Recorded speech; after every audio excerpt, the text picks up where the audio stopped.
Good morning, everyone. Good morning from Washington, D.C. Good afternoon and good evening to our listeners across the world, Europe, Africa, Tokyo, the Far East. This is what we've been doing since COVID. We're out of COVID, but we've learned that we can reach large audiences with important messages on a continuing basis. And this is further evidence of that and this very exciting program. Today, we'll be discussing the future of Japan-Africa relations and the outcomes from the recent Tokyo International Conference of Africa Development held in Tunisia in August. I'm Fred Kemp, President and CEO of the Atlantic Council, but I'm also honored here to be representing Ambassador Rama Yad, the director of our Africa Center. And I'm particularly honored to welcome Ambassador Koji Tomita of Japan, who we've worked with so effectively, and Ambassador Hanane Tejori Basasi of the Republic of Tunisia to help me open this event. Ambassadors, it's just an honor to be with you on this virtual stage. 2 weeks ago, the Council hosted our annual Global Citizen Awards in New York on the sidelines of the United Nations General Assembly, where we honored the late former Prime Minister Shinzo Abe, who was so tragically assassinated.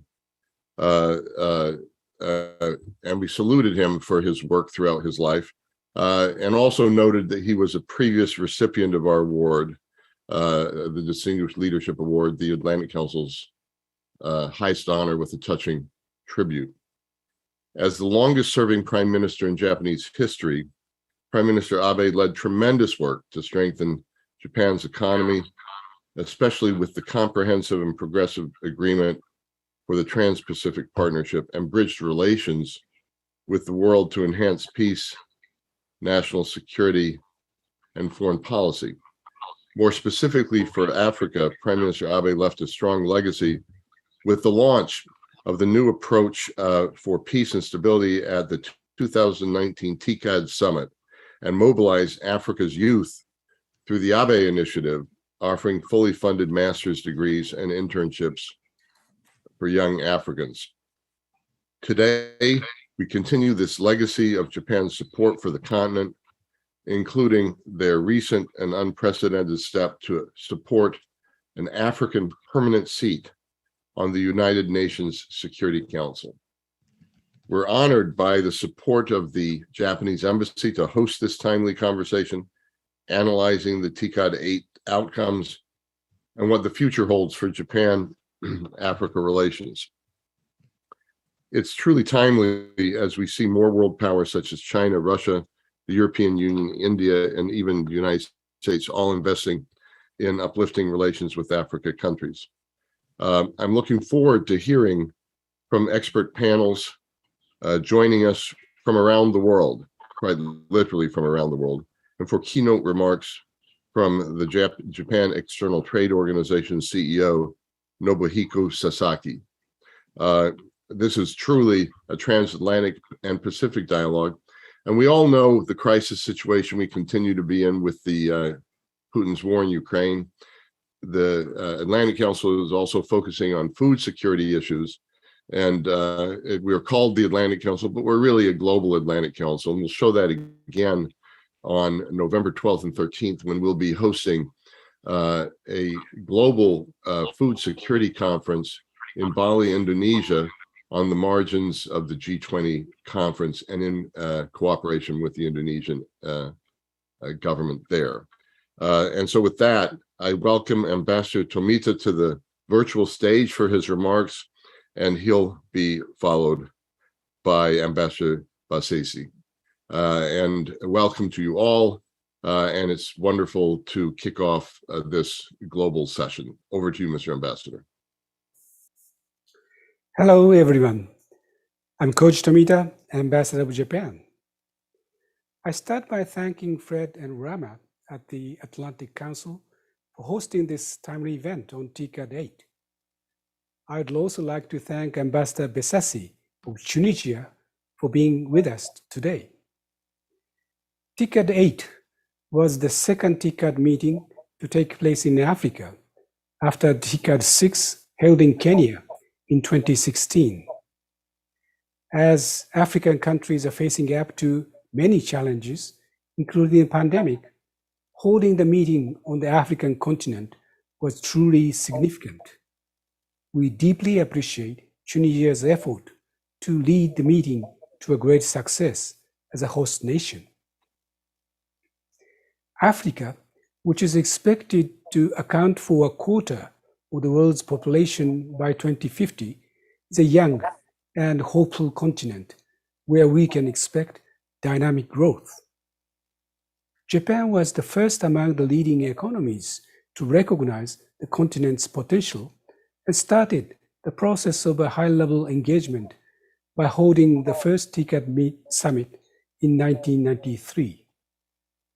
From the beginning, the TICAD was designed to be a forum for all stakeholder engagement to support the African endeavor to fulfill its potential by bringing to the table not just government leaders, but also the representatives from the national organization, private companies, and civil society.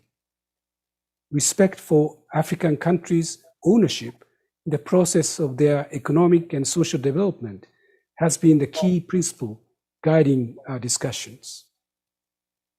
For the latest meeting in Tunisia, our main focus was the effort to strengthen our partnership under the banner of growing together with Africa through what I might call as a people as individuals approach.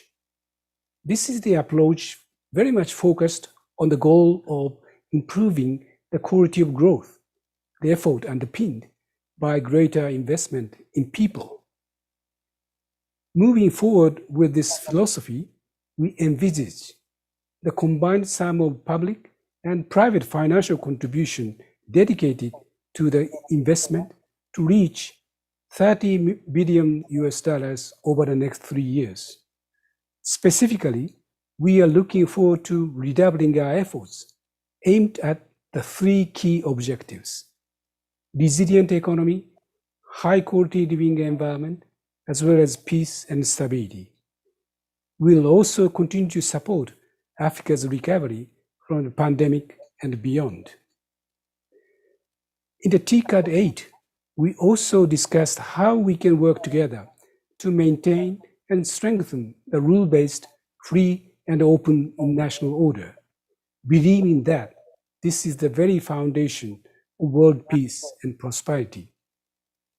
In this context, Prime Minister Kishida engaged African leaders in frank discussions on the negative impacts caused by Russia's ongoing aggression against Ukraine, including the disruption in the grain export from Ukraine, which has led to a dire food crisis in some parts of Africa. To mitigate this situation, Japan has announced the $130 million food assistance package to African countries, and this will be reinforced by the $300 million food production assistance co-financed with the African Development Bank and the ambitious capacity building program to benefit 200,000 workers in the agricultural sector across the continent. To enhance global efforts toward sustainable growth and development in Africa, we'll work in close cooperation with other partners, such as the United States. In this regard, we very much welcome President Biden's announcement to host the US-Africa Leaders Summit in December. Coming in the heels of TICAD 8, we hope that the summit will produce an outcome that will further move the needle in the international efforts for African development. And we are resolved that the momentum created by these events be sustained beyond this year. As chair of the G7 process next year, we are committed to giving a strong focus on Africa at the summit in May.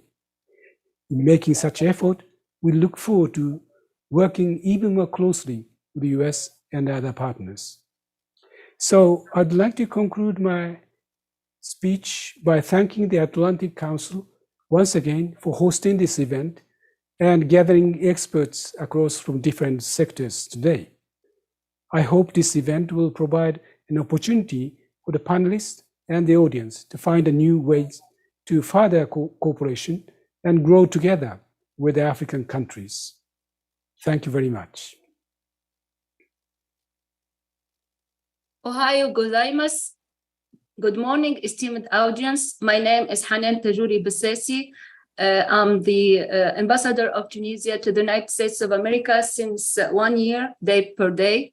It's a real honor and a great pleasure for me to be part of today's event held by the Atlantic Council's Africa Center on the follow-up for the 8th Tokyo International Conference on Africa Development hosted by my country last August. In this regard, I would like to extend my sincere thanks to Ambassador Ramayad, Senior Director of the Africa Center, for associating me to this event and also for the pertinent choice of the topic and its timing. I would like also to thank Mr. Fred Camp, President and CEO of Atlantic Council, and Ambassador Tomita Kuji for their valuable respective insights on the topic. Esteemed audience, you all know that Tunisia hosted the TICAD 8 on August 27 and 28. Tunisia did it proudly. Just a little reminder, historically Tunisia gave its old name, Afriqiya, to the African continent. I close the parenthesis. And Tunisia did it successfully because the TICAD 8 was placed in a post-pandemic context. So the discussions were revolved around 3 themes. First, achieving sustainable and inclusive growth with the reduced economic inequality. Second, realizing a sustainable and a resilient society based on human security. Third, building sustainable peace and stability through supporting Africa's own efforts.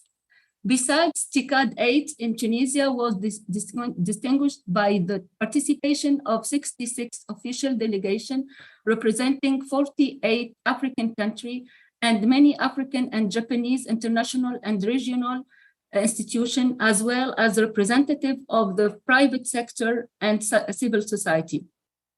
Distinguished audience, allow me to underscore the main message delivered by His Excellency, the President of the Republic of Tunisia during the TICAD 8. Actually, President Said emphasized first the importance of integrating the political, economic, and social dimension of the Afro-Japanese partnership to build solidarity and sustainable societies, securing the rights of people to education and health. Second, the necessity to band the efforts of all the stakeholders based on the principles of justice and the fair distribution of wealth. Third, the need to figure out pragmatic solution to the dilemma Africa debts through, for example, recycling them and recovering the looted funds as an essential matter for the African people. Fourth, the need to consolidate the pillars of international peace and security to achieve development and human security. Esteemed followers, as for the deliverable of TICAD 8, I would like particularly to mention these important outputs. First, the adoption of Tunis Declaration, which includes the commitment of all partners to promote development in Africa according to a future vision in which the political, economic, and social dimensions are integrated, combining the efforts of the public and private sector and the civil society components. Second, for the first time and based on Tunisian proposal, the final document of the TICAD addresses the issues of looting funds and a brain drain from Africa. Third, the Japanese Prime Minister announced his country commitment to allocate a total of $30 billion in funds from public and private sectors to the African continent during the next 3 years to be invested in green growth in Africa, training startups, the improvement of the quality of life for Africans, and combating infections, disease, and increasing food production. Esteemed audience, at the beginning of my remarks, I commend the pertinent choice of the topic of our today event and its timing. Indeed, it's an excellent timing to continue to bring attention on Africa and constantly raise the awareness about the importance of Africa to the world. Ambassador Riyad, I totally agree with what you wrote within the letter of invitation to this event. I quote from the TICAD 8 in Tunis to upcoming COP27 in Egypt and the next US-Africa Leaders Summit, the busy international agenda related to Africa provides an interesting context of discussion, I unquote. You're absolutely right.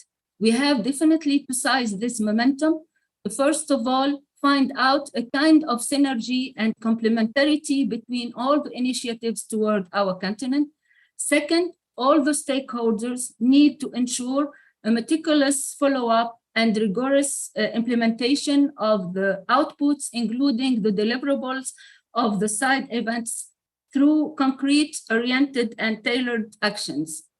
That being said, I would like to reiterate my warmest thanks to Atlantic Council for offering this opportunity, and I wish a very constructive discussions within the expert panels with recommendation to be submitted to who it may concern. Thank you for your attention, and allow me now to give the floor to Ambassador Kuji, former Director General for African Affairs and Director General of TICAD at the Japanese Ministry of Foreign Affairs. Ambassador Kuji, the floor is yours.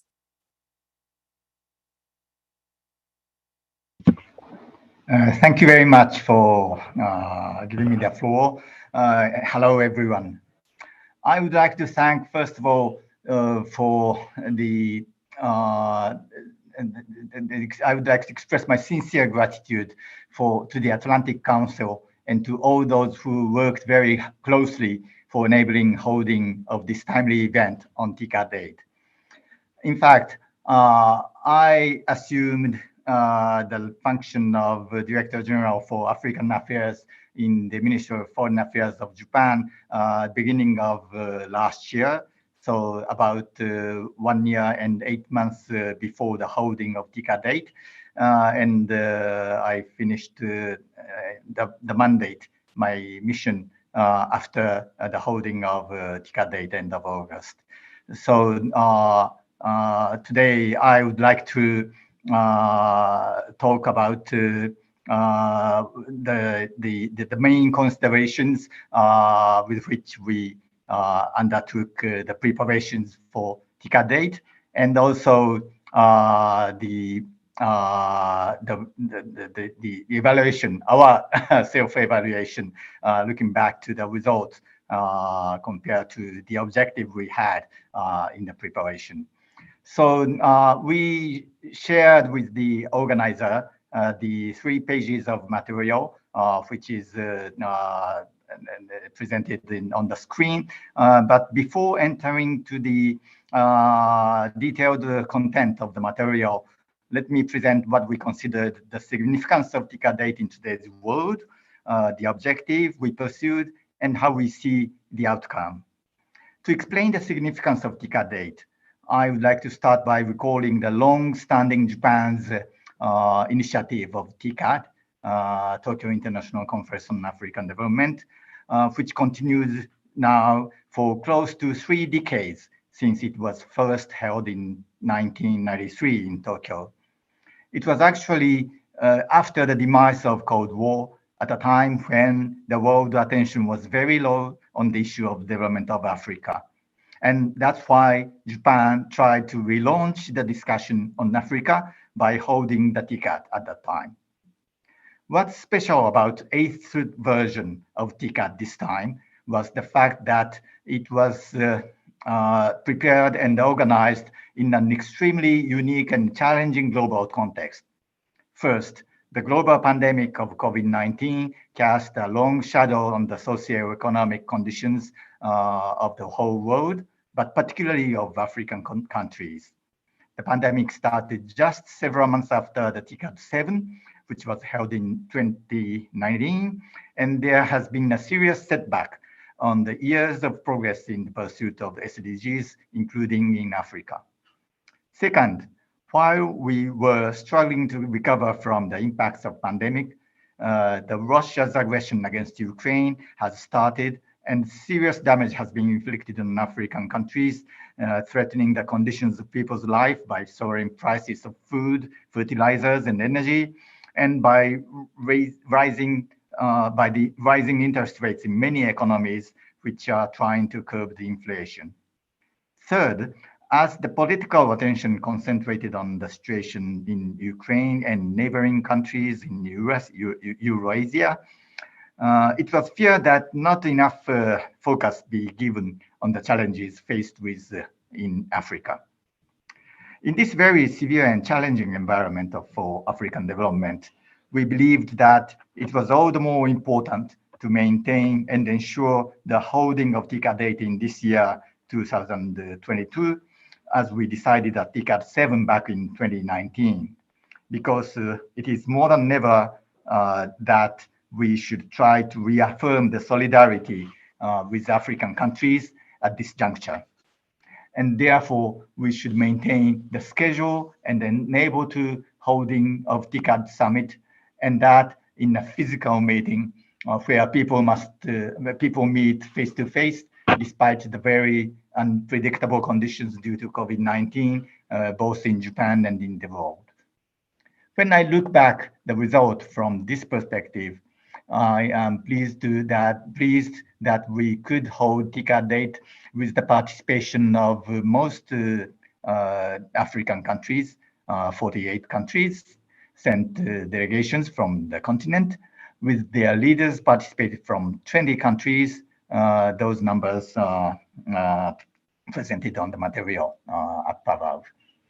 I would like to express our appreciation, sincere appreciation to Tunisia and the AU chair Senegal, because we could maintain TICAD 8 thanks to their unwavering cooperation and hard work for the particularly of the government of Tunisia as host, and also the co-chairs which were assumed by His Excellency Mr. Kais Said, President of the Republic of Tunisia, and His Excellency Mr. Macky Sall, AU Presidency and President of the Republic of Senegal, who both have participated in person and played an important role.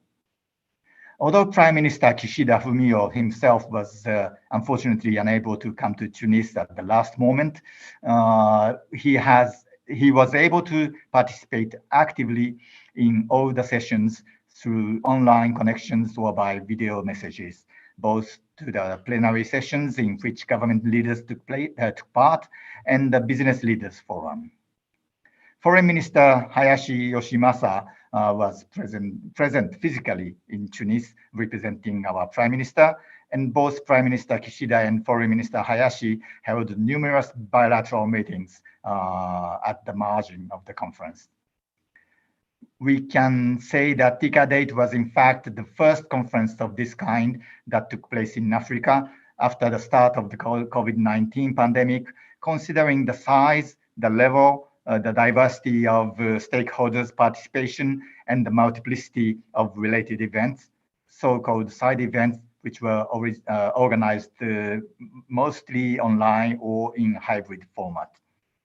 Let me recall that in addition to TICAD co-organizers, the United Nations, the World Bank, the UNDP, and the Commission of the African Union, civil society representatives and business leaders from Africa and Japan have participated in the events. Also, our aim through holding TICAD 8 at this juncture was to try to mobilize international solidarity, trying to accompany the African countries instead of getting them involved in greater tendency of division.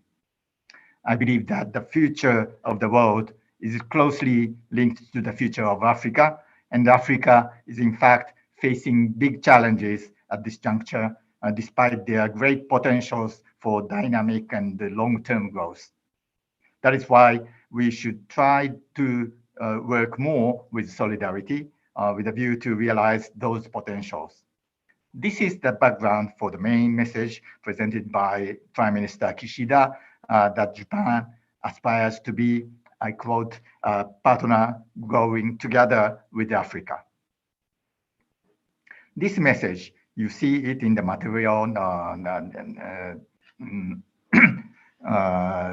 the first page, item 2, which is the summary of the remarks by Prime Minister Kishida on the first point.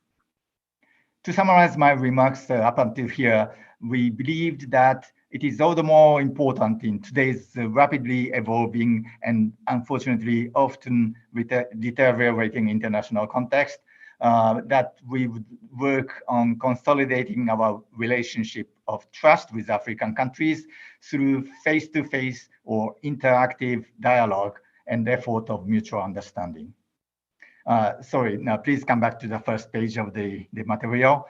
So let me go into the each of the elements of our message referring to this paper that can be projected and then you see on the screen.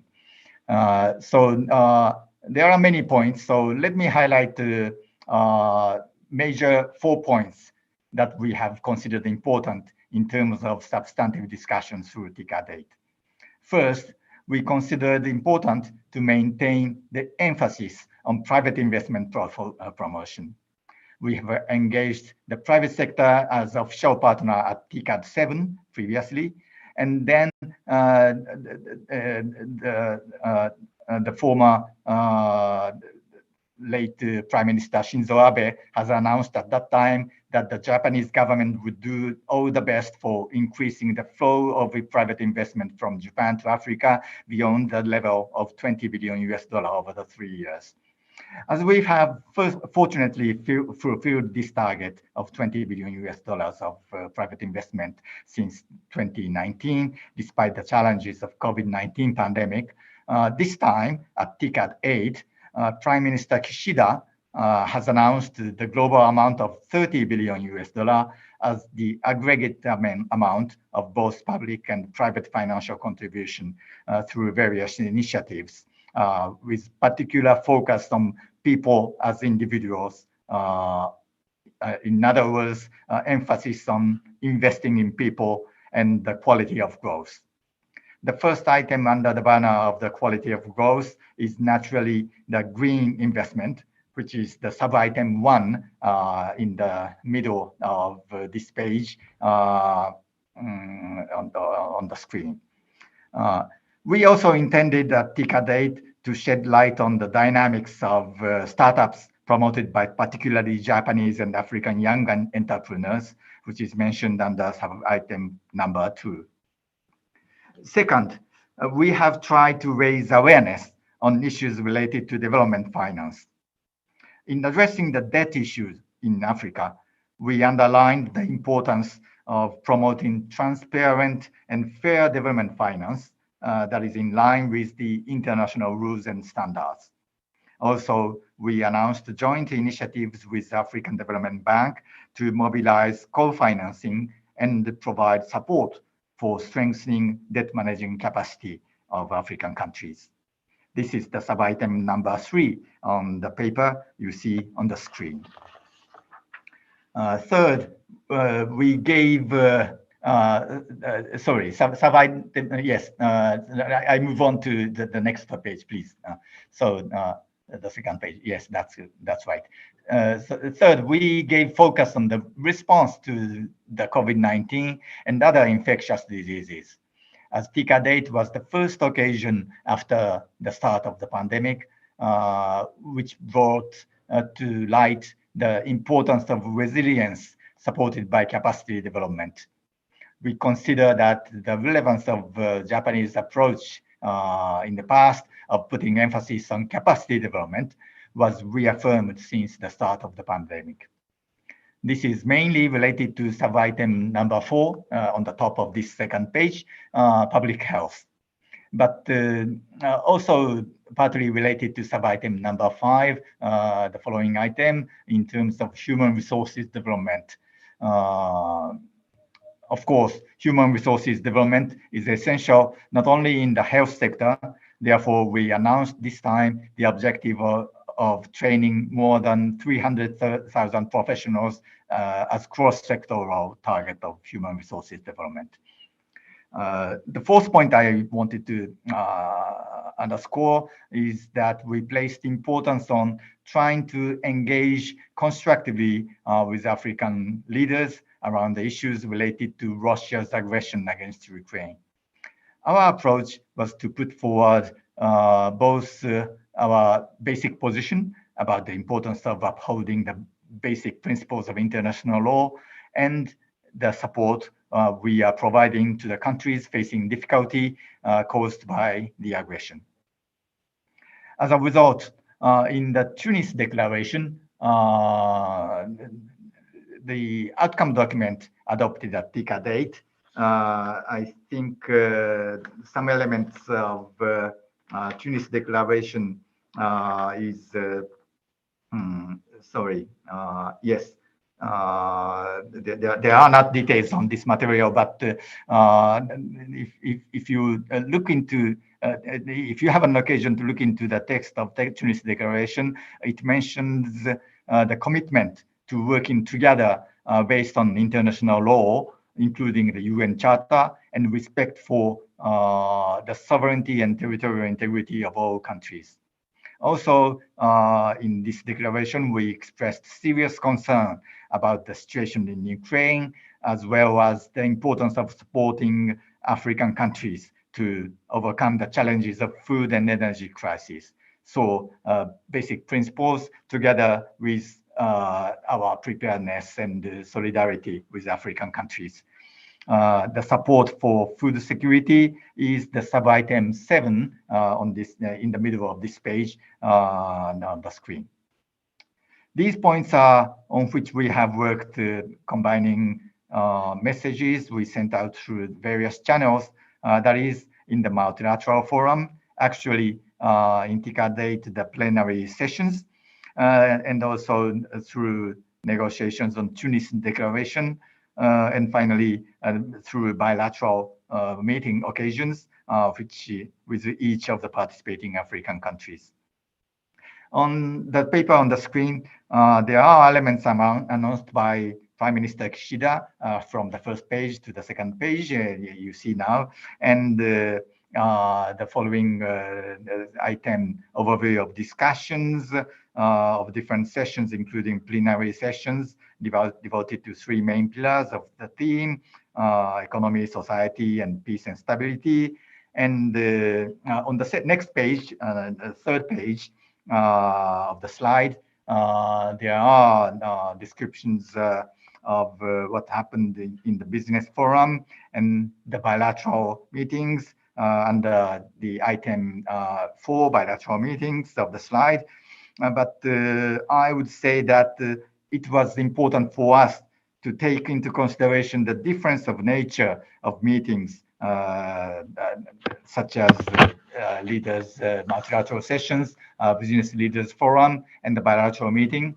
And we have taken up various issues in different ways in order to deepen the understanding among the participants. Before concluding my presentation, I would like to recall once again our objective in holding face-to-face conference of TICAD 8. We aimed at strengthening relationship of trust, which has long been developed through 3 decades of continuous process of TICAD, and at the same time trying to address issues of today's world, which correspond to the current global context through constructive discussion, always respecting the views of others, but effectively conveying essential messages. We tried these things with certain success, I believe, by way of making the most of various different formats of interaction taking place at TICAD 8. So thank you very much for your attention. Thank you, Ambassador Koji, for that summary presentation. I think it's a good kickoff to our panels this morning, particularly the way that TICAD organized the plenaries is how we're going to spend the next hour and a half or so. It's my pleasure to be hosting a conversation on the acceleration of economic transformation in African markets. And I'm honored to be welcomed by such an esteemed group of advisors, of experts, of economists to speak on this topic. So I welcome my esteemed panelists to this panel. We have Dr. Hippolyte Fofak, the Chief Economist at Afri-Exim Bank, Mr. Kaz Namusawa, who's the Chief Investment Officer of the African Development Bank, and Dr. Freni Leotier, who's the CEO of Southbridge Group, joining us. So you're all most welcome. And I think TICAD has a particular air of inspiration to many African countries as we saw the Japanese economy transform in the 20th century, post-World War II. And there was a dramatic economic transformation. And much of that is what we need to see in African markets today. We know that many African countries are less industrialized than they were in 1980. And yet you have a growing urban population with almost 50% of the population living in cities now. And 1 million Africans turn 18 every month entering the workforce. In those global realities, we have a need for economic transformation. So Dr. Fofak, perhaps I turn to you first to give your thoughts on the potential for economic transformation and development models like we've seen in Asia, whether it be Japan, Korea, Taiwan. Are those models available to African countries? And if so, which ones are pursuing them and in what way? Thank you very much. I think I'd like to join my colleague in thanking the Acting Council for associating the African Export-Import Bank to this extremely important and, I should say, timely event. And but before, if you allow me, before I attempt to answer your question, I'd like to go back and justify why in the African context it's so important to move along the path that you've just articulated. I think it's extremely important because, in our view, it's actually the only way to enhance Africa integration into the global economy. Because as you know, over the last few decades, global trade has been largely driven by manufactured goods with increasing technological content.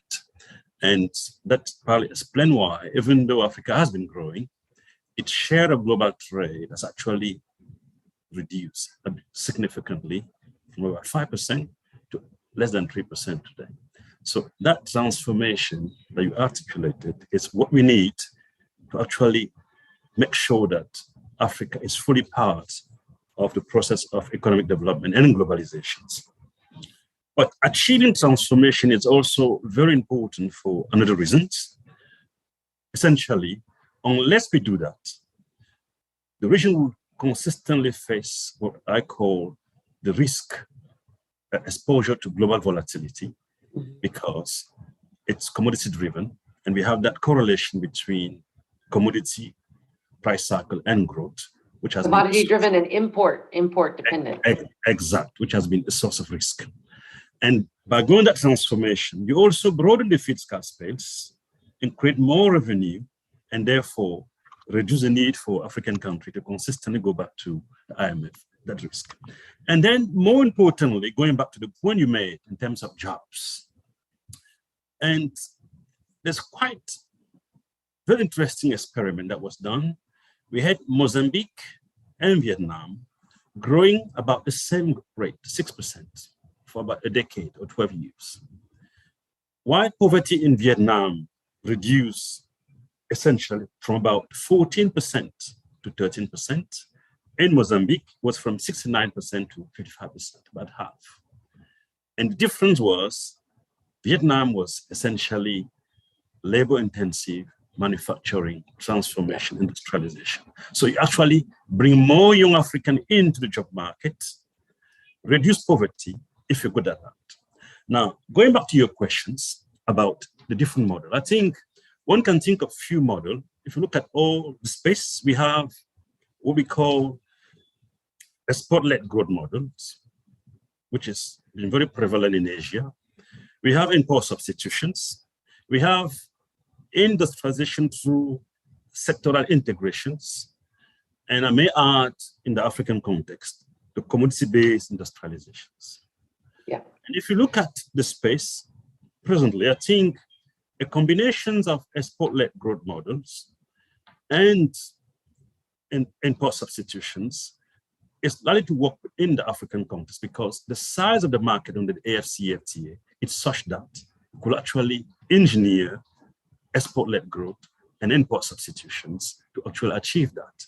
And if you look at, for instance, one example, in the fertilizer space, there was a vacuum there, but the fact that Dangote entered that space actually has helped a lot, not only in mitigating the impact of the Ukraine crisis, but also begin to create regional value chain in that particular space.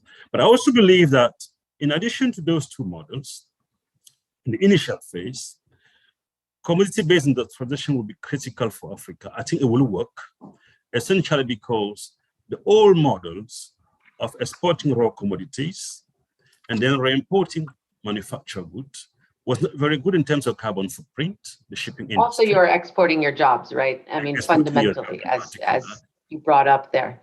Exactly. And then, go ahead. Then if we go to commodity-based industrialization, for instance, it would make sense. Instead of Africa exporting lithium, raw lithiums, to manufacture lithium battery within the continent, so we could actually integrate global value chains, not by exporting raw material, but moving up the value chain, providing jobs within the continent, but also capture most of the value and therefore increasing the fiscal space. And speaking of value chain, one of the biggest areas where we think about the potential, and I want to bring Kaz Numasawa into this, is around agriculture and agribusiness, because most African countries are importing foodstuffs today and yet have the most arable land and a great proportion of the population working in agriculture. So Kaz, would you like to come in and talk about agricultural transformation in African markets? Thank you so much, Aubrey, for this great moderation of this important session. I'm also very much pleased to join this distinguished panel members, Franny and Hippolyte, from our the Franny, of course, we used to work together, and she was senior vice president, and so. Yeah. I'm really very happy to see her active role playing to promote investments and all the businesses in Africa, and of course. Afrexim Bank, our sister institution, we're actually collaborating, even including the agriculture sector you mentioned, Aubrey, across the different commodities, including fertilizer, etc. So I really want to share my gratitude for you, Aubrey, and also the Atlantic Council organized this very important event. And agriculture value chains and the importance of agriculture, as you mentioned, Aubrey, is really, really fundamental. And even linking to some of the economic models that you mentioned, if you look at the back of the history, China or Japan or Southeast Asia, food productivity first, agriculture productivity first, and bringing the labor costs down to benefit other industries. And at the same time, the agriculture sector is so important because the food price is a big portion of the consumption expenditures of the civil society. So in the agriculture sector, we focus on the high fives and the agriculture under our Feed Africa strategy in one of the key areas. And as Dr. Adesina also mentioned during the TICAD 8, the agriculture is also the investment opportunity for many of the international local companies, including also the international companies like Japanese companies as well. And in Africa, even before we faced this Russia-Ukraine conflict, the price of the fertilizer has been increasing, as Hippolyte mentioned. And we launched actually this year US $1.5 billion food emergency production facility under the leadership of Adesina. and to actually support the small farmers and also those distributors and fertilizer aggregators across the continent to ensure first access the fertilizer. But at the same time, we are cognizant of the systematic change that we need in terms of agriculture value chains. We have to actually develop the agriculture inputs industry on the continent to securely produce those agriculture produce, such as seeds or fertilizer and agrochemistries for accessible for the small farmers on the continent. But at the same time, by using the better technologies and those methodologies available, then we have to also ensure the processing and value addition across the value chains. So that, like you mentioned, Aubrey, we actually, Africa, I've been in Africa more than 12 years, so I feel like a part of the African context. When I say we, is actually just representing African voice, by the way. And we actually spend almost like 45 billion US dollars as an import for the food produce from all over the world. And by doing the value addition across the value chains, we can definitely reduce that foreign currency expenditure and to reduce the food price on the continent and also provide the better workforce to other industries. Because by improving the productive agriculture or food industries, there is a significant spillover to other industries as well. And of course, not to mention about the food security, that is a fundamental requirement. And the productivity that comes with people in cities. Cities are hubs of innovation, and hopefully then the productivity of the farming sector can support these growing urban populations. Dr. Leotti, how are you seeing economic transformation and the role that investors are playing in the economic transformation on the continent? Well, thank you very much, Aubrey, for inviting me and the Atlantic Council. I've listened carefully to what Hippolyte and Kaz have said, and I want to pivot the question that you asked, Audrey, on what's the role of investment and investors in particular. I think when we look at what happened in Africa after the COVID-19 crisis, it gives us very good lessons in terms of the role of investment and the ability of Africa to pivot and develop differently from the rest of the world because of where it is today. And the first response to the shock of the COVID-19 pandemic was to immediately figure out how to actually support, protect livelihoods and to protect lives. And what saved many countries was the ability to transfer income directly into the wallets of individuals using the advancement in the digital economy. So I think for Africa, this is the first area. And when you look, even during COVID, it's the one sector that attracted even more investment than before COVID was the digital economy. So I think investors more venture investment went into Nigeria last year than foreign direct investment, which I think is a testimony to the dynamism of the venture ecosystem and technology ecosystem. Absolutely. And that's why I was very happy to see in the TICAD focus areas for the future, the support for startups and the fact that this is going to be an area where Japan would be putting more resources in. The second, which I think was equally important, is the health sector. Because during COVID, it was very quickly realized that all the elite who could go and get treated outside couldn't because travel was restricted, and they had to then rely on the domestic health systems. And that raised the spectrum of the importance of investing in the entire health economy, not only the hospitals and the pharmaceutical industry, but also the very critical SMEs who are involved in the distribution part of the health system. And I think this is a transformation that will stick, and a lot of investors have now come in and more are coming in to invest in the health sector, particularly on the role of the SMEs in distribution. The third critical one was the disruption to the supply chains. And here I'm very pleased to hear what Hippolyte said in terms of the two models that could work for Africa's transformation, being a commodity-based model, especially one that can add value, but that would only work if we had good supply chain logistics and intra-country trade. So that has put a strong emphasis on investing in the infrastructure that connects countries. Right now, Africa is pretty much connected from north to south and east to west through the highway network.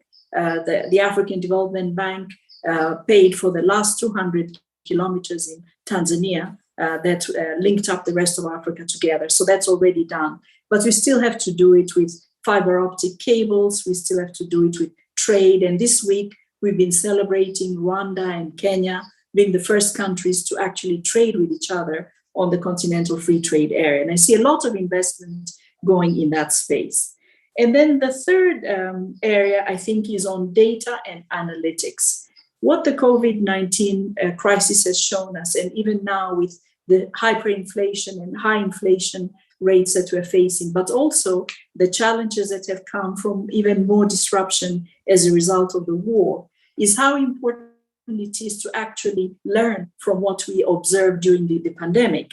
And that relies a lot on not only the digital economy to collect the information, but also to assess it and analyze it. And I've seen, for example, a lot of investment going into impact tracking systems, consumer to business data analytics, and supporting also the management systems that are so critical for the logistics part to work well. I'll close with the last area, which I think is a unique area where a lot of investment is going, and that is based on the people. Because Africa is abundant not only in a youthful population, with the majority of people under the age of 25, the most youthful continent in the world, but it also has abundant natural resources and very wide open spaces with young people coming into the cities. And as you know, when young people gather together in large open spaces, they become very creative. And creativity and innovation is going to drive Africa forward because young people have the best brains to be creative at that young age. And I think when you look at the investments that are coming into that space, investing in young people and their activities, investing directly in the creative ideas of young people, whether it's music, film, design, and even in technology, when you see the investments that have been done in Nigeria with several unicorns coming out on the scene, all those are ideas of young people. And this is drawing a lot of investment. And I think the future of Africa rests in the brains of the young people. And I'd close by saying that when it comes to the capacity building side, which I think we heard a lot about in the opening remarks, these opportunities to invest in the young people in Africa can sometimes be costly because it's not that easy to transform the education sector. However, there are sectors where you can do that quite easily. The first one is agriculture, and Kaz mentioned already the importance of transformation of the agricultural sector. You can embed agricultural education quite easily into the primary and secondary school education. I studied agriculture at the age of 13 and could help my mom increase productivity on her agricultural activities from the education of a 13-year-old. So I think it's really important to see the link between these two. And then the other area is in the creative sector as well, because when you're working with people's creative ideas, it's very easy then to bring those together with investment and support them to making things. MIT did a study recently which showed that the capacity to make is what really drives transformation of countries. And people can make things when they have thought about them and they have the resources around to develop those ideas into something that is creative and visible. And investment is massively moving into those spaces, whether it's in the music industry, manufacturing of textiles, fashion, and the whole value chain and so on. Thank you, Franny, for that very optimistic look, I think, at the Web3 potential for job creation. With our last few minutes here, I want to turn to Hippolyte and Kaz for what is making you optimistic right now. Clearly, asset-light digital models connect Africa more quickly than heavy industrial models. But Hippolyte, what is giving you optimism right now? I think what is giving me optimism right now, quite frankly, I can go back to the important point made by Franny. It's the demographic trends are quite favorable within the African continent. I think they are favorable. And the future what drives growth, after all, historically, has been population growth. I think that's an important factor. And the size of the African market under the AFCFTA, it's such that all the different models that we could not apply in the past may now work for the simple reason that economies of scale that we have in place now, and the fact that we are moving away from market segmentation, which have constrained the investment of patient capital, are going to be lifted under the AFCFTA and create the condition for large-scale investment, manufacturing, and industrialization to happen.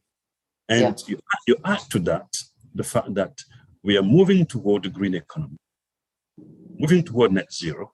So it makes more sense to actually transform locally than the round-tripping exercise where you take the commodity out and then re-export the final good, processed good within the continent. So you combine that, you see there is an optimism toward moving toward African industrialization. Certainly you have demographics as destiny kind of model. And I think the AFCFTA brings incredible importance, especially to the smaller states. You know, only 3% of the world live in small landlocked countries, but 30% of Africans do. And that's a result of the odd colonial borders that kind of fragmented the market. So ending fragmentation and creating larger markets will be quite the pull for investment. Kaz, I turn to you on last words. What's giving you optimism? And what sectors, if you see a big push coming, what sectors would you highlight? Sure. Thank you so much, Aubrey. And I think the talent and also the people here in the African continent is simply wonderful. And if you can even just untap the opportunities by leveraging those talents, it's just an enormous opportunity. If you just look at even just one small sector like a fertilizer, African continent just utilizes 29 kilograms per hectare compared to, let's say, Japan, almost 200 kilograms per hectare, or 130 kilograms per hectare in US. So the magnitude of opportunity is huge. Just illustrating one sub-segment of agriculture, but that goes beyond the service sector, retail, and consumer goods. So we have a lot of opportunities to leverage the talent in Africa and actually to mobilize more investments in Africa, from Africa, and also beyond from our African continent, from international communities. Thank you. Yeah, rapid economic development is neither linear nor smooth. And so I think we all are trying to understand the complexities of an entire continent. And it's really by having conversations like that we can do that and bringing together great minds like we have today. So it's really a pleasure to have had this conversation. We could spend hours and hours on it, but I am now going to hand over to my colleague, Sarah Daly, to take us into a conversation around peace and security. Thank you very much.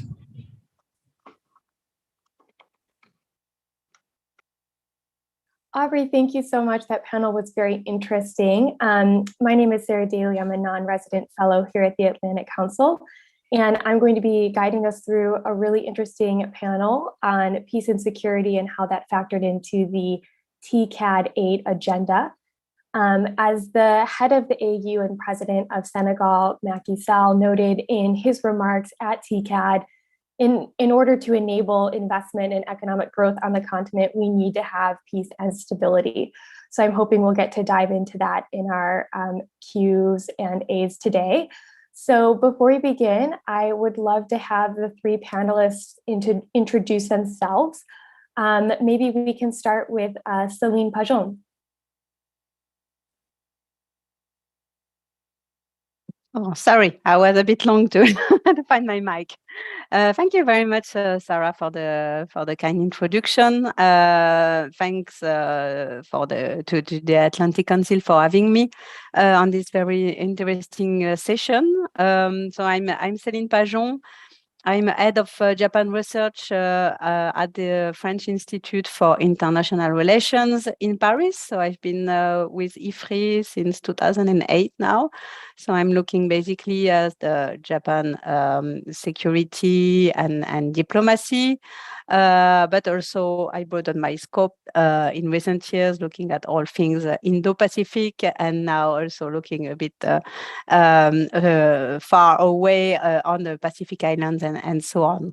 I already published a couple of papers and reports on both Japan's security policy in Africa, and more recently on the economic diplomacy of Japan under the Abe Shinzo's mandate.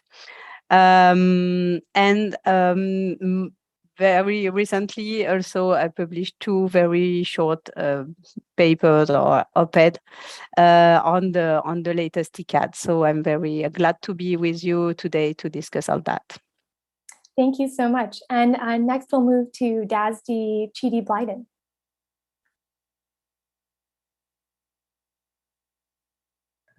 Hi, just checking comms. Good morning, everyone. Thank you for the opportunity to be here.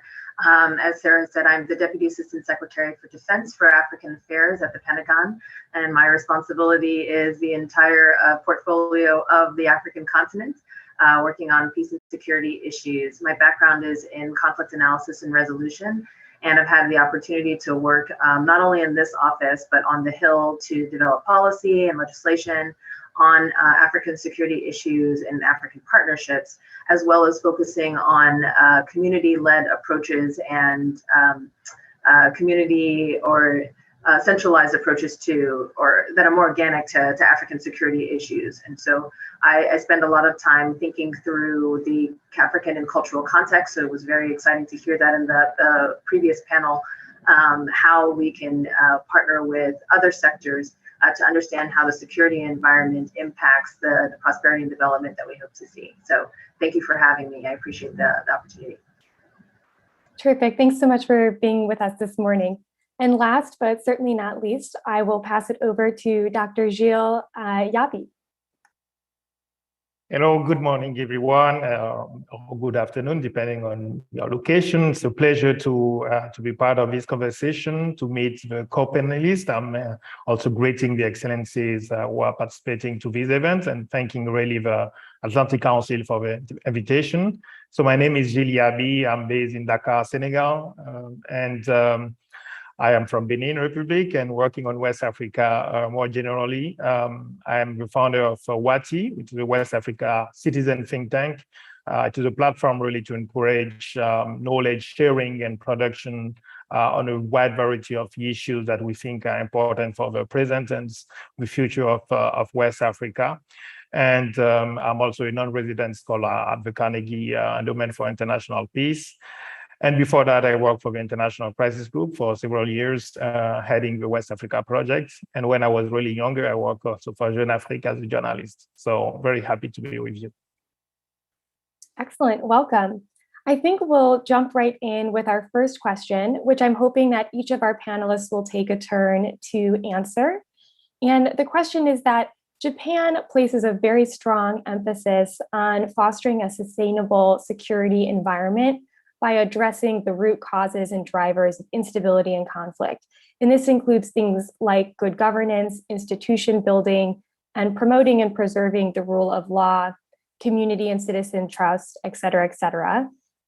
These goals are documented in Japan's new approach for peace and security in Africa, the NAPSA architecture that resulted from TICAD 7 in 2019. So I'm hoping each of you can discuss how this framework aligns with African nations' own goals and needs for cooperation on peace and security. How does Japan enact these goals? And what are the limitations, if any? So perhaps we can go in the order of the introductions, if that's all right. Ms. Pajon? Yes, thank you. I will take the Japan's perspective here, I guess. Yeah, I would like to highlight indeed the interest of Japan to secure a stable African continent. Of course, for the sake of the development of the continent, because Japan knows that there's plenty of potential in terms of development, in terms of economic growth, and so on. So first, of course, to secure the own development of the continent.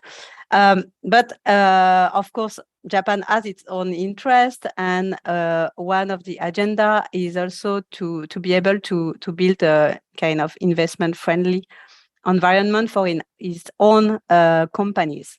Because Japanese companies are quite interested in Africa, but they are very much risk adverse, and they still see the African continent as being very far away, very dangerous, very risky. And they also remember that back in 2013, there have been terrible attacks in Amenas in Algeria, and there were 10 Japanese expatriates were murdered during this attack. So this caused also a big shock within the Japanese communities there.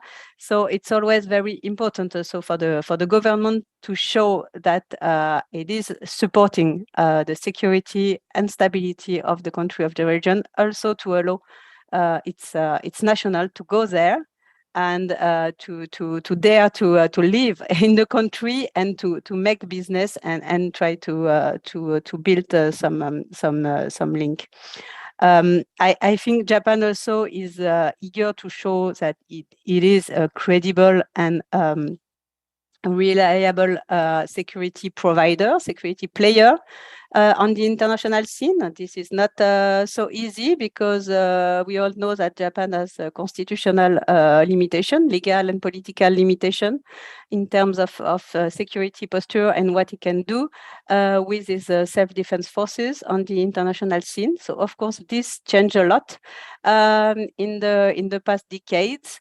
But still, I mean, now you cannot find a very meaningful contribution by Japanese self-defense forces in any UN peacekeeping operation.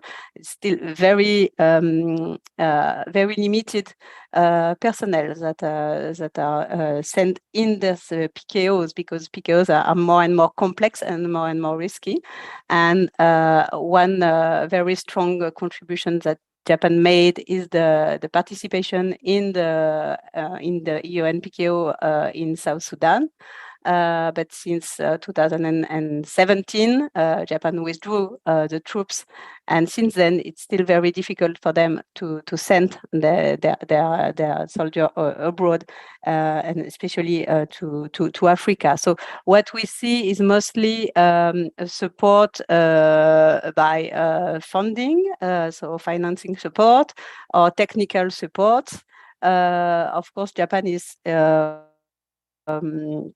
very much trying to build up the capacity of the countries in the region, the countries in Africa.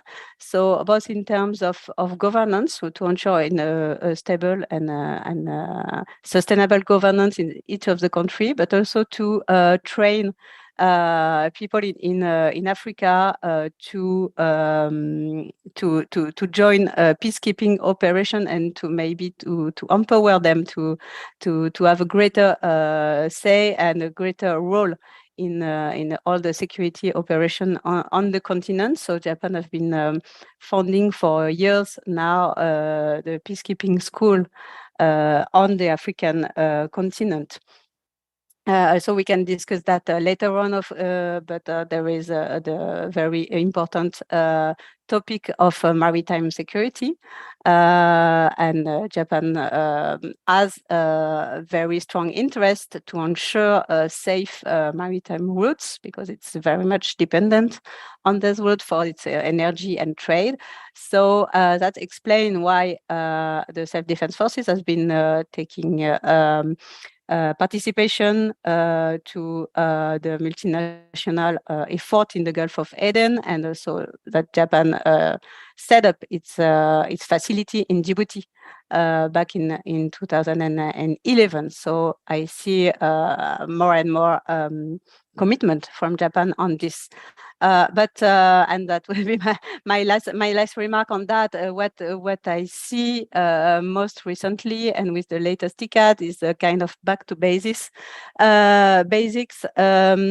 approach, because we see that with the pandemics of COVID-19 and the war in Ukraine and the food crisis that it provoked, it is really putting into light the concept of human security. And human security is really one of the core message and the core concept that the Japanese development cooperation developed over years. And I think it is more relevant than ever now. Absolutely. It was very clear that humans and human security was just such a central element to a lot of the conversations at TICAD. Dr. Yabi, I'm wondering if you can discuss a little bit how some of these goals and approaches align or do not align with what African partner nations want and hope for. Yeah, thank you, Sarah. I think I'm speaking from Dakar, so in a region where we just have a new coup in Burkina Faso, as you know, and in a region where we had actually a series of coups d'etat in the last 2 years, with now military rulers, very uncertain transitions, and also in a region where the security context is extremely precarious. And the context of insecurity is also probably the main reason for the return of the coup d'etat in Mali, in Burkina Faso. The case of Guinea is a bit different, but it is very clear that the context of insecurity, terrorism, and other causes of violence and conflict, because I think it's not just about terrorism, all these ingredients of insecurity also are factors of political instability and democratic regression. So talking about peace and security is definitely, I think, an urgency now, and really echoes with the situation that we have and the concern that the African and West African citizens have right now about the future. Also, I think it is important to see that in Mali, for example, we have been in crisis for 10 years now. So for a decade of crisis, a decade of extension of the crisis actually from Mali to Burkina Faso to Niger, and actually threatening all the countries of the region, including the so-called coastal countries and not just the Sahel. 10 years also of international intervention, military interventions, and a lot of foreign actors are being very active in the Sahel. The reality is that the situation has not improved, and actually it is clearly now worse than it was 10 years ago. And to add to that pictures outside West Africa, even if it's not my zone of comfort, I can mention the conflict in Ethiopia right now, the situation in Mozambique, even if it has improved, but we also had a terrorist group in Mozambique. And of course, DR Congo, DRC, which has been in kind of a security crisis for decades, with a presence of a UN mission.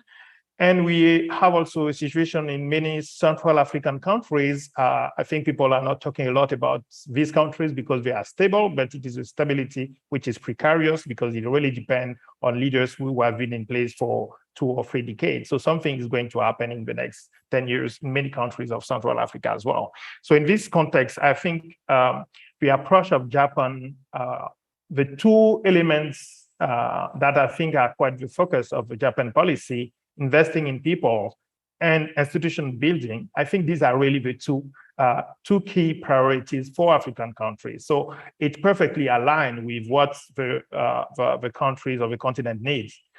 But building institution, I think, needs a long-term commitment. And so the issue is not focusing on institutional building, is how we do that. what is the methodology to do that effectively? And I would say, for example, Japan does a lot in terms of training people. But if you train people, if you train police officers or military agents, for example, they might have 2 or 3 decades maximum of, before they retire. So the issue is how to make sure that it is an investment in institutions that train people in the countries of the continent, not just sending people or not just training individuals, but helping to build institutions that will also be part of the consolidation of the states in the region and on the continent. And the over focus of investing in people is extremely important. I think education, in the very generic sense of the term of education is definitely the key. But also it needs a long-term commitment, and it needs probably to be scaled up if we want it to really to be a response to the current crisis that we have in many countries. With very fragile education system, very fragile health system. We need long-term commitment, and we probably need Japan to do more in terms of scaling up his operation and probably making sure that it is not just short-term training, but also kind of something that will be producing a long-term results. That's maybe the comment that I can make for now. Thank you. No, it's really interesting, and we appreciate your remarks. I'll turn it over to Dasdi Blyden to discuss how this dovetails or creates limitations for U.S. policy towards African security. Well, thank you. I will maybe just echo the sentiments and the comments that my colleagues on the panel have already said. I think they hit it spot on that the challenges that we're facing and the issues that we're looking at on the African continent are really quite complex. And they also actually offer, I think, compounding challenges, which I think both Dr. Jebel and Ms. Fujan have already highlighted, the complexities of the political process and the transitions that we're exhibiting, how those impact the larger defense and business sectors, and the ability for partners to be able to invest. And so I think how this dovetails with what the US is trying to do is really kind of key to our focal point on partnership.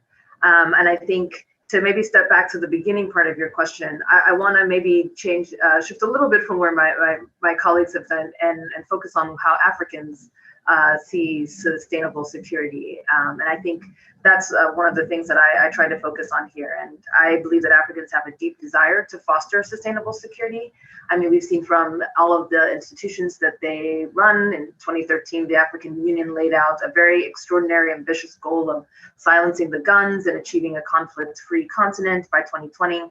I think that Japan and the US and other like-minded partners can assist our African partners in achieving this goal through partnership and collaboration. But I understand that the African Union, obviously, and its nation states are the first port of call in understanding what exactly this could look like.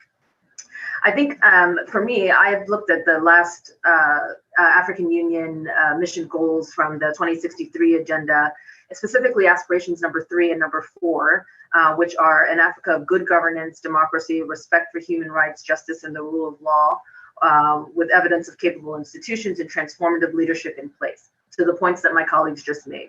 And number 2 was a peaceful and secure Africa with a fully functional and operational peace and security architecture, or the APSA. And I think Japan and the US can work together in tandem with our African partners to support these aspirations. So everything that we've seen as far as a challenge, I think, is only compounded by the fact that the African partners themselves also want these things. How they get about it, I think, is how we have to focus on where we can come in as partners to support. African peace and stability issues have preoccupied most of my career.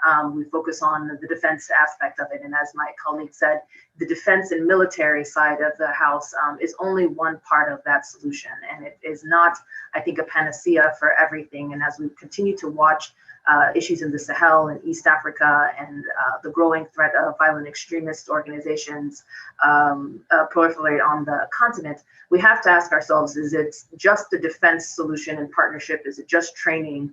Or are we looking at other aspects of the larger, what we call the 3D aspects of defense, diplomacy, and governance or development, and how those things work in tandem? And then again, how do we work with other partners to do that? I often use an African proverb when I'm speaking, and one that comes to mind as I was listening to my colleagues talk, it was about, the hand does not work well without the fingers, and loosely translated, the whole is greatest with the sum of its parts. And this is a Ghanaian quote that for me captures the US national security strategy for sub-Saharan Africa. And it means that with meeting our partners, African partners at the table, listening and working closely with them to achieve the goals that they want, this type of dialogue is very timely. But it is important to, I think, understand that these goals cannot be achieved without understanding exactly what the Africans want and how they want to go about achieving it. We have 3 priorities in the US National Defense Strategy. 1, countering violent extremism. 2, strengthening allies and partners. And 3, lastly, is to work to counter malign influence in Africa. Now, that's just from a defense side. For those of you who may be familiar with the Sub-Saharan Strategy on Africa that the National Security Council recently released, there is a larger emphasis on focusing on, as I mentioned earlier, the 3 Ds, the development, the defense, and the diplomacy aspects of this. And I think for us, we are committed to ensuring that Africa enjoys the protections of the international rules and norms that advance all of our safety and prosperity. But we also want to be able to give nations of Africa a clear-eyed choice of partners when it comes to being able to do these things. And so having a conversation like this is extremely timely. But I think there's also an onus on our part as the international community and partners who want to work and help Africa. There needs to be a concerted effort to try and deconflict our efforts, to coordinate our efforts, and again, also think about how it is that African partners want us to be able to engage them on the security aspects and the security goals that they have for themselves. Lastly, I'll just wrap up since I think my colleagues have noted most of the same things that are of concern to me. But I do have a particular emphasis on focusing, as I said, on African voices. And I'm always challenged when I work with African nations to go over their doctrine, to go over their policy documents, and look at what has organically been developed by African partners to address the security issues in their countries. It's as foreign to not provide the African context or the cultural context to a specific security solution that has been developed or formed in another part of the world. It's like asking me to go and do a maritime program in Niger. The 2 things do not fit. And so as you're thinking about security solutions and how you want to engage and partner with African nations, I think it's incumbent upon us as the international community who want to help to be able to make sure that we are keeping and a very organic solutions with the will and the buy-in of African partners. So I'll pause there. Thank you. That's a really thoughtful and comprehensive response. I want to pivot a little bit because I'm mindful that we only have a few minutes left to discuss. Prime Minister Kishida discussed Japan's commitment to UN Security Council reform as one of the potential tools to achieve more representative, transparent, and effective multilateralism, particularly in Africa, particularly related to conflict and stability. These reforms include the addition of 2 permanent seats for African nations on the Security Council, as well as 3 additional non-permanent seats in order to strengthen the collaboration between the AU and the UN. What are the limitations of existing multilateral interventions and responses to security and stability crises on the continent? And what does this reform look like? What are the possibilities? And what are some of the impacts? I think we might be able to start here with Ms. Pajon. Yes, and maybe I will start by recalling that the reform of the UN Security Council is a really long-term goal for Japan. It's really supporting this proposal for long-term, including a seat of permanent member for Africa, and the latest remark referred about 2 seats, so one for the African Union and one for a country. So I'm really not competent to say if this is realistic or not, or how easy it will be to advance this reform.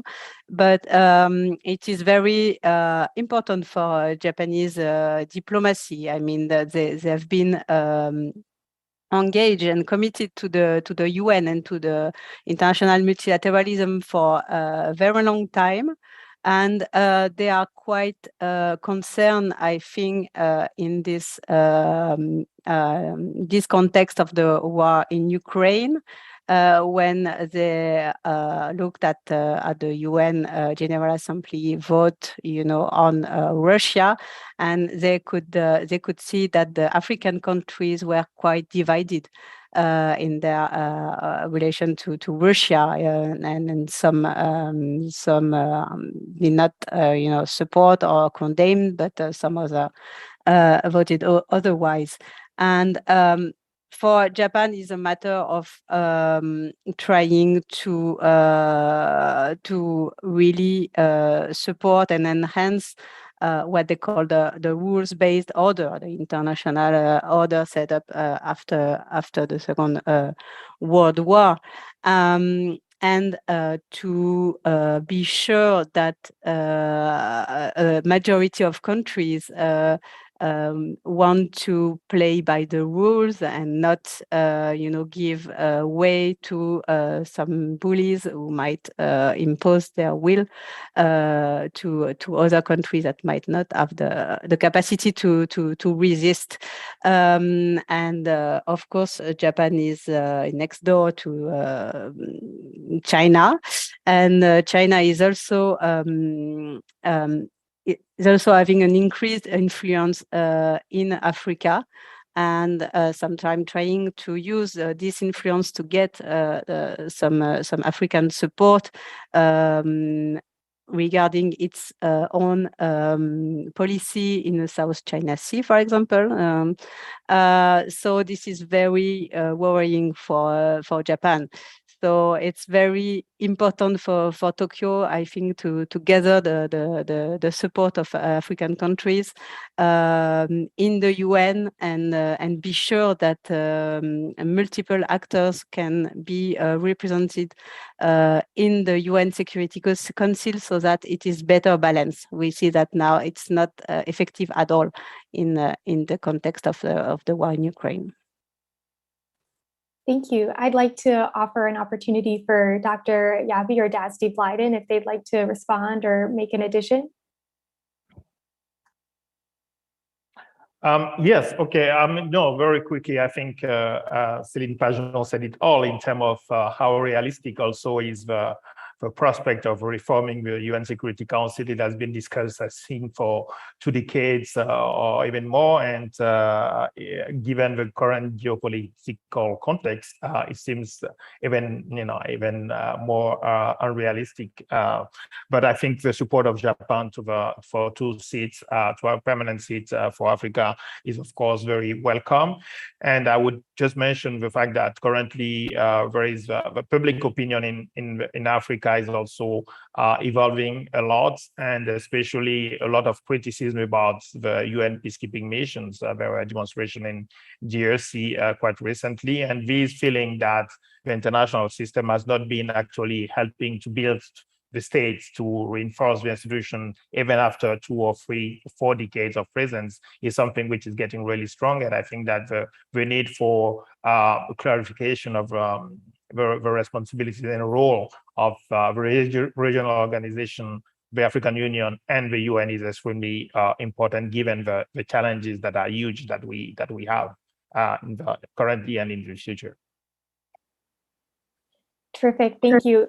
And Dasty Blyden, I'll let you speak really quickly. Yeah, I was going to say just a quick word to agree with both of my co-panelists here. I think maybe the fine point on whether or not this is realistic or not is yes, a challenge, but I think there's also moments in history and catalysts in history that drive forward a change in what has been considered to be standard policy. And I think reform of the Security Council is something that the United States will support. It's something that President Biden said in his speech at the UN General Assembly a few weeks ago. It is a time, and I think as the Dr. Bill said, it is looking at how much Africa plays a role in geopolitical events and on the larger international stage. To have those voices absent from that particular council in this moment in time is just no longer, I think, something that we can continue to do. Absolutely. I want to thank all three of our panelists for your thoughtful and insightful remarks. And with that, we will now be hearing special remarks from Nobuhiko Sasaki, the chairman and CEO of JETRO.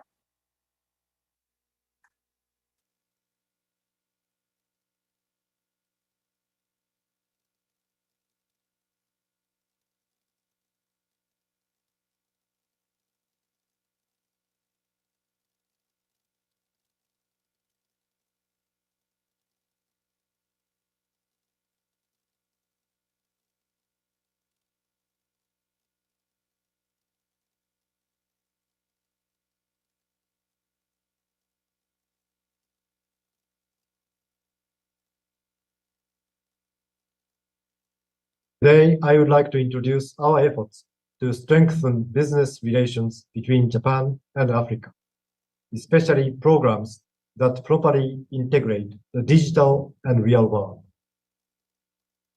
JETRO organized the business forum at TICAD 8. Although the number of participants had to be limited due to the pandemic, the forum provided an opportunity for business leaders and CEOs from Japan and Africa to meet and exchange ideas in one place, regardless of industry or whether they are from startup or large corporations. Since the pandemic began, the use of digital tools has made rapid progress when it comes to business interaction with African companies. But the forum reminded me of the significance of the opportunity and the value to meet and talk in person. It is also true that using digital tools have many advantages.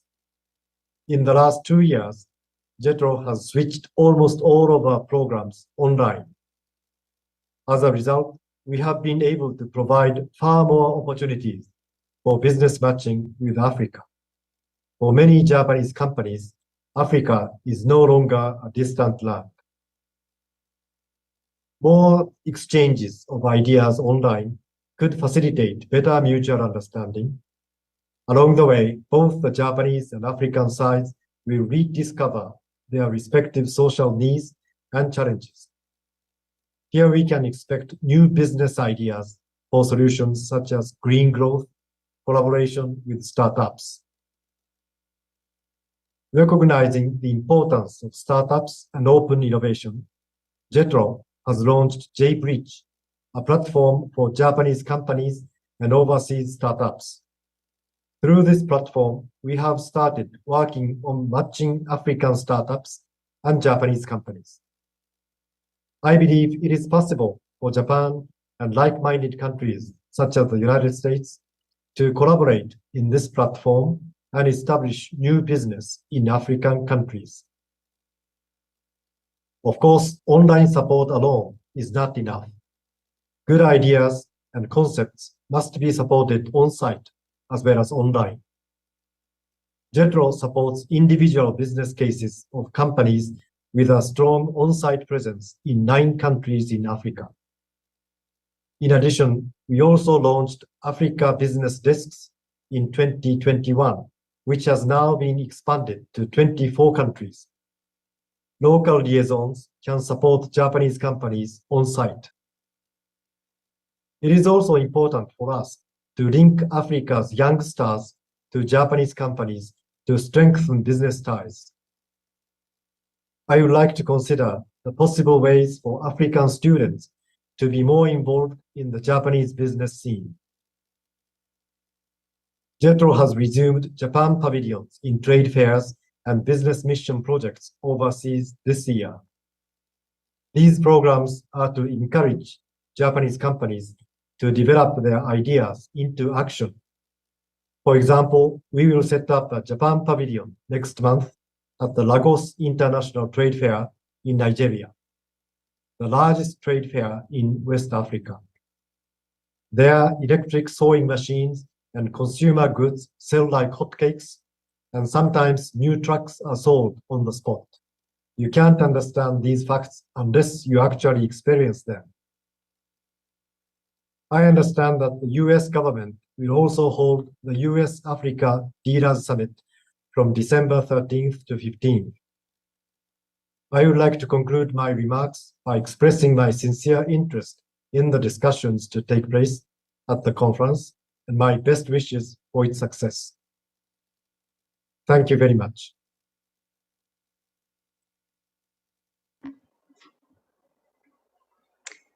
Good morning, good afternoon, good evening, depending on where you are. Welcome to the last panel of the day, which is focused on deepening of sustainable and resilient societies.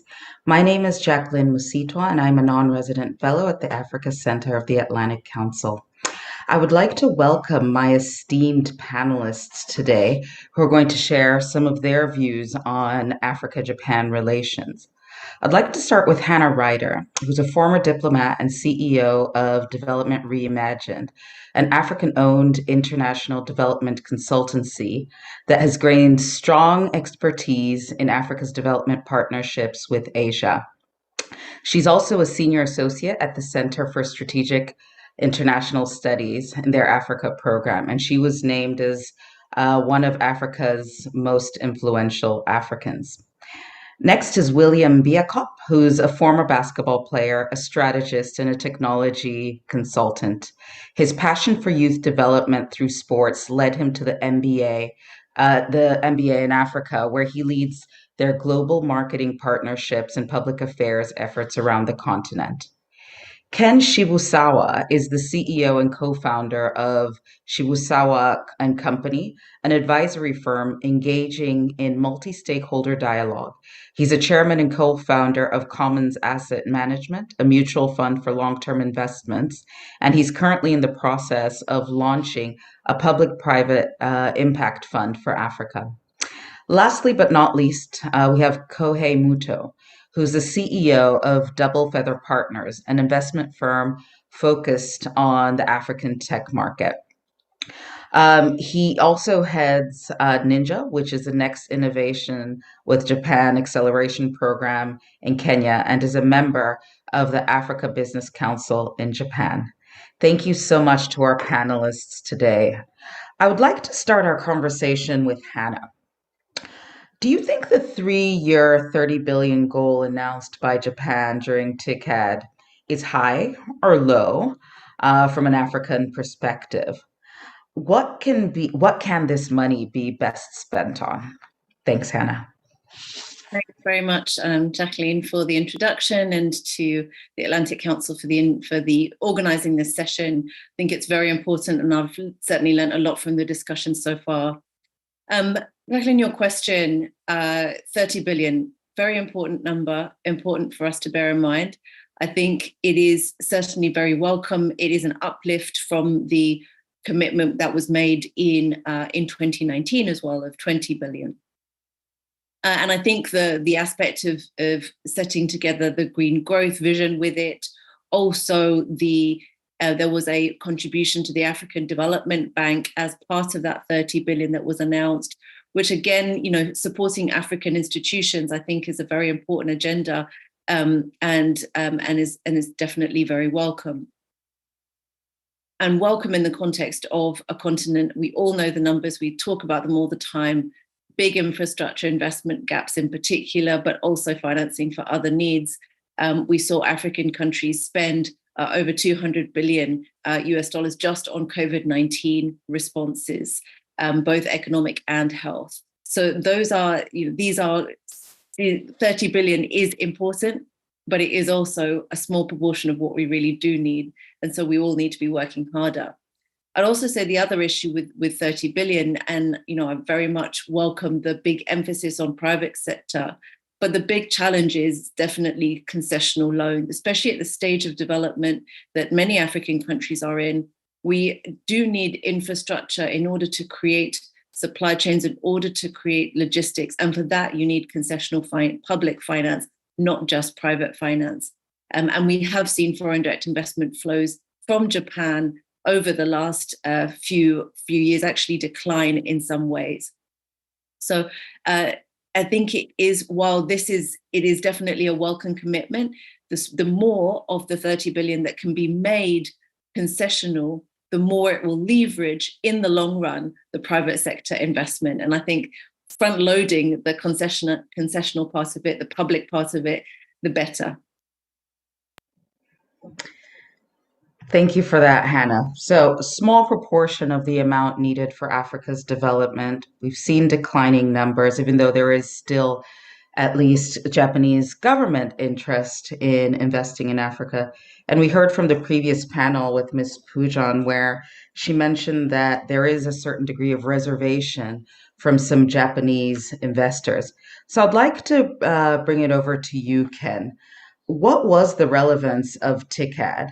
And what's the relevance of really strengthening Japanese-African ties? And how does business really leverage the relationships that it can develop at TICAD? Sure. Thank you very much, Jacqueline, and thank you very much for the Atlantic Council for giving me the opportunity to join this panel. TICAD, well, as we know, it started in 1993, and it has been going on for a while as a government relation type of forum, high-level government forum. And I think the private sector businesses didn't really catch on to TICAD until somewhere between TICAD 4 and TICAD 5. This was back in 2008, 2013, so over 10 years ago. I remember attending TICAD in Yokohama in 2013, and the African heads of states said, "Thank you very much for Japan for all the years of aid. Now we were asking for your investment."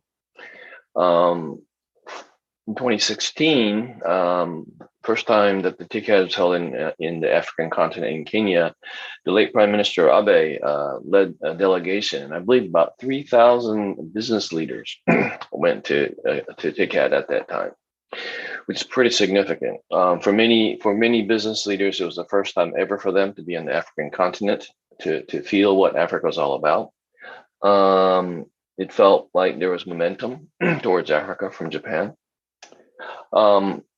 Myself, I've been involved in the Africa Committee at Keizai Doyukai, which is a Japan Association for corporate executives, which is one of the larger business organizations in Japan.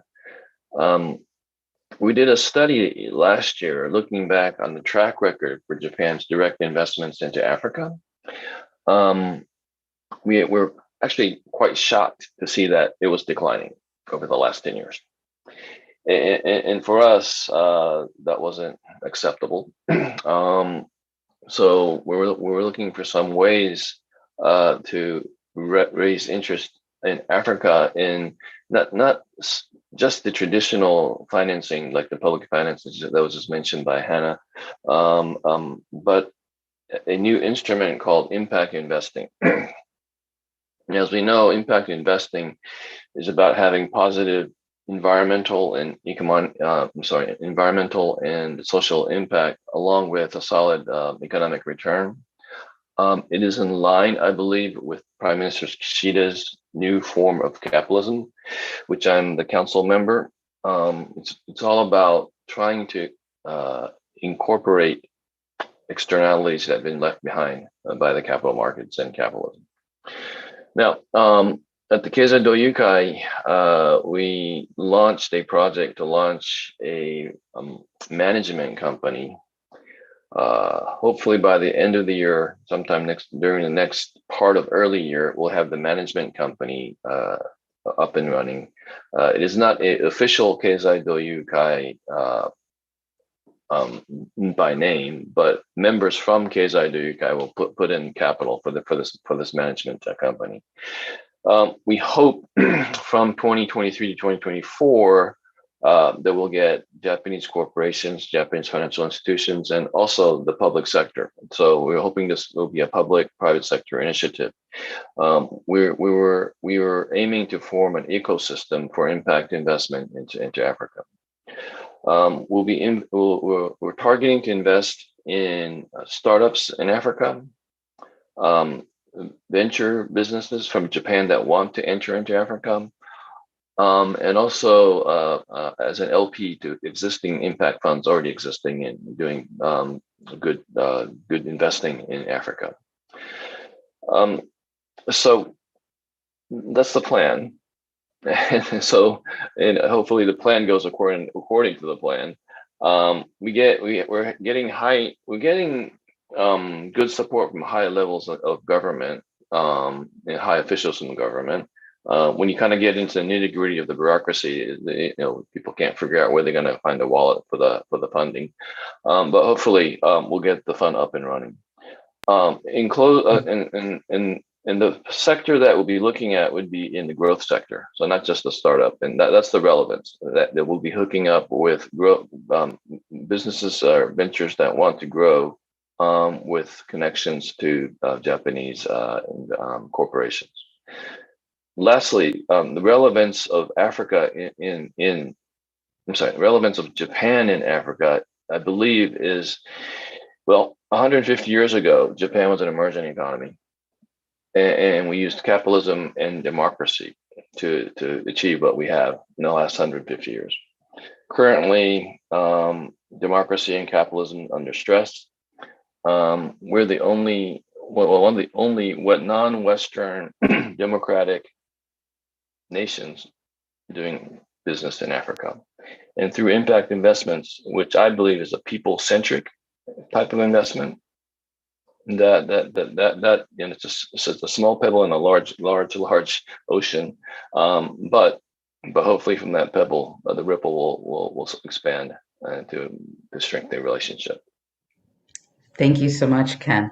Moving over to you, Kohei, and the general theme, of TICAD, of growing together.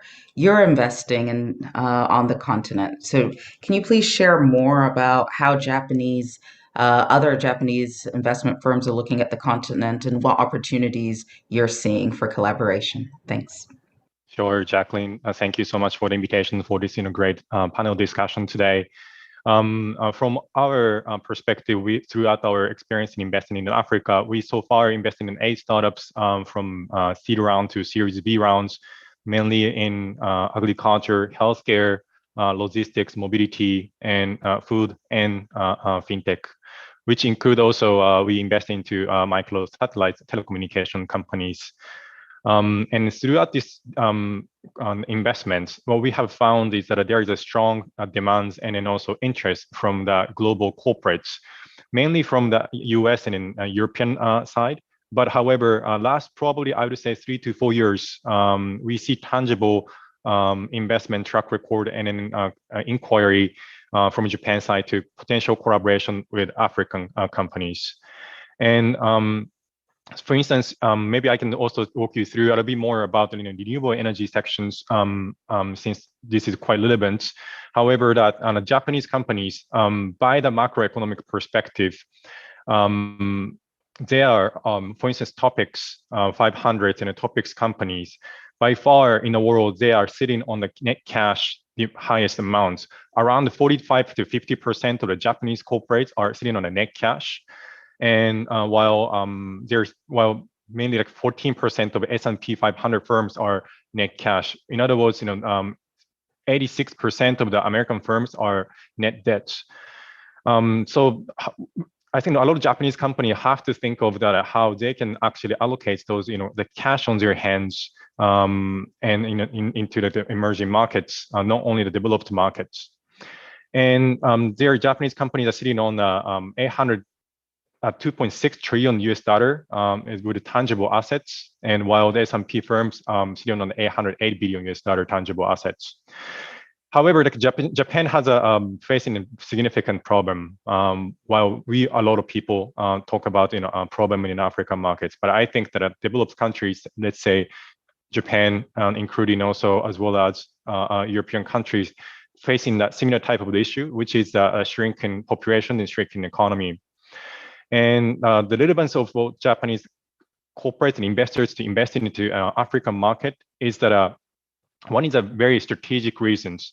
One is that declining economy of developed country, let's say in Japan, they have to looking into emerging markets, growing markets, to allocate the investments resources of corporates and investment opportunities, not only looking at in developed country or internally.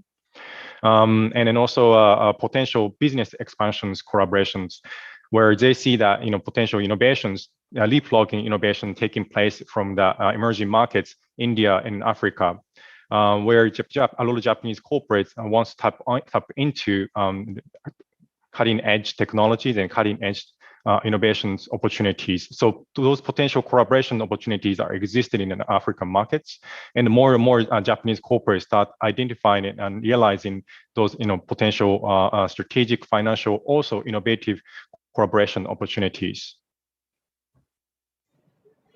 Thanks, Kohei. I mean, we've heard a lot about the demographic differences between Japan and Africa, which I think brings about a great opportunity for what, Will share with us, really cooperation in sports and sports diplomacy and the role that Japan can play on the African continent. So I guess for you, Will, why is sports a relevant vehicle to deepen sustainability cooperation between Japan and Africa? And then also, as you talk about that, can you please just highlight just some opportunities you see there for Japan and Africa within the sports world? Thanks. Yeah, absolutely, Jacqueline, and thank you for the invitation. I really appreciate being here, being around the top level panelists that we have today. So to your questions, sports, the relevance of sports in the relationship between Africa and Japan. Well, first, I think we need to look at where we're coming from and our common ground. That's our roots, essentially. So to answer your question, I'll break it down into three parts. First thing first, we have to be true to the game, as we call it in our world. And being true to the game means we need to look at our roots and the common values and culture that we have. The first samurai was the first black samurais dated back in the 15th century. So that's way back, coming from Mozambique, if you recall. But more recently, when we look at JICA and Japan, they've been involved in sports in Africa since the 60s, so long time. When we look at traditional sports, martial arts with samurai, obviously sumotori, but in our sense, in Africa, wrestling, which is very close to the sumotori, we look at wrestling, we look at zango, we look at ngolo, or we look at the mind games that awale is. We look at things where we realize that sports has been very much embedded in our culture, in the way our ancestors have been educating us and have been growing the leaders of our common societies. So yes, I think when we look at the relevance of sports, we do understand that there is a common ground that is dated way beyond before us. The second thing, when we talk about the game, I think we understand that sports is more than a game, and we understand that sports does impact the society pretty much across the board. When we look at the SDGs, the Sustainable Development Goals, sports help us contribute to those and reach those goals in different aspects: inequality, gender equality, job creation, well-being, etc., etc. So I think we would all agree on that. And there are a couple of examples actually on the continent. JICA, for instance, they're acting on two main areas. Number one, they have a program called the JOC Volunteer Program. So essentially 900 volunteers coming from Japan to go and run those sports for development program across the continent. I think it's roughly 24 countries. The second thing that they've done is actually partnering with other DFI, Development Financial Institution, and one of them being AFD, Agence Française de Développement, to launch the Sports Coalition. So what is the Sports Coalition? It's basically multiple DFIs coming together to finance and support the development of sports for development projects across the continent. So yes, it is more than a game, as I mentioned earlier, where you see that sports does impact on both sides in Africa, but also in Asia. And lastly, I think I would like to finish this piece by talking business, and when we talk about this game, we want to grow it. And we want to grow it from a business side. A couple of numbers to put some context. Sports generate roughly 5% of the world GDP. So 5% of the world GDP comes from sports. 75 to 80% of that wealth comes from the Western world, and obviously Asia. In Africa, Jacqueline, it's only 0.5%. 0.5% of Africa GDP comes from sports, which is obviously a massive gap.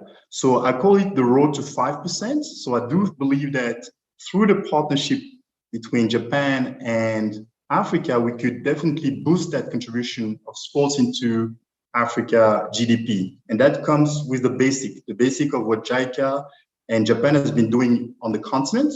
First thing first is capacity building, because we do need to train and develop our human capital. Secondly is much more investment. And we see some good example. I think there's one recently in Tunisia where the bridge of Hades was built through JICA collaboration.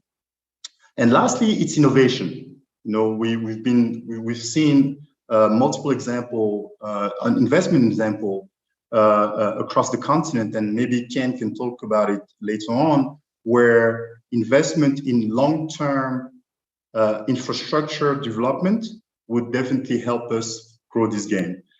One last point from my side, when we look at the sports and the relevance between Africa and Japan, 15 million. So we have 15 million people coming every year on the market, on the job market in Africa.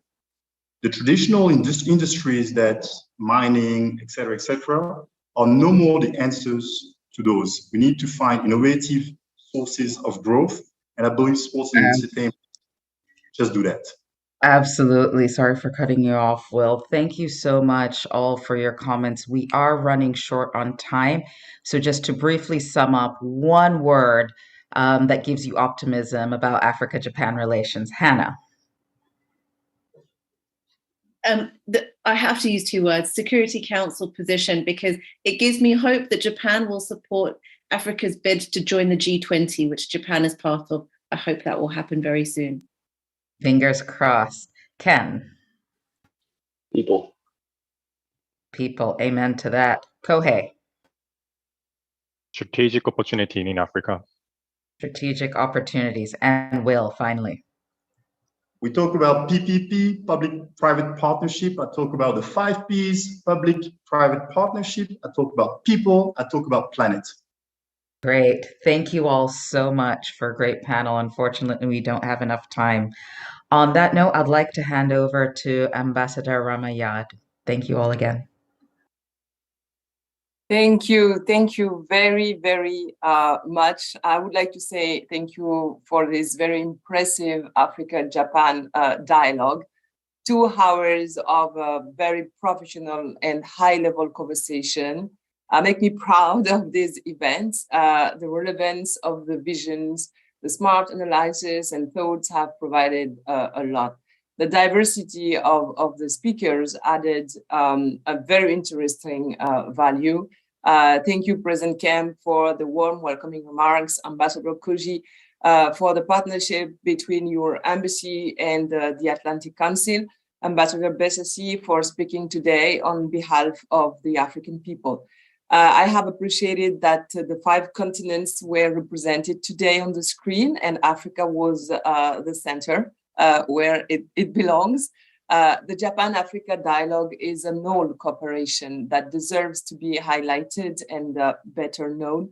At a time when China and the US, Russia are competing on the continent, Japan is entering the arena too, or I should say Japan is back on the arena, trying to renew its policy to Africa from Shinzo Abe's legacy. As a third economy of the world, Japan can make the difference with a continental policy. We understand by listening our experts today, and even be a game changer on pioneering areas. The future will tell how things go, but more than any other country, Japan has developed a powerful offensive external strategy to modernize its economy in favor of digitalization and above all, a low carbon transition to face its structural challenges, among them the demography, etc. Africa can be a strong leverage of power and a reliable partner. So thank you very much again. Thank you to our listeners and viewers too. For those who have not been able to attend, the video of this event would be hosted on the Atlantic Council's website as usual. The next meeting will be the IMF World Bank annual meetings next week. So stay tuned. Thank you very much, and see you soon. Bye-bye.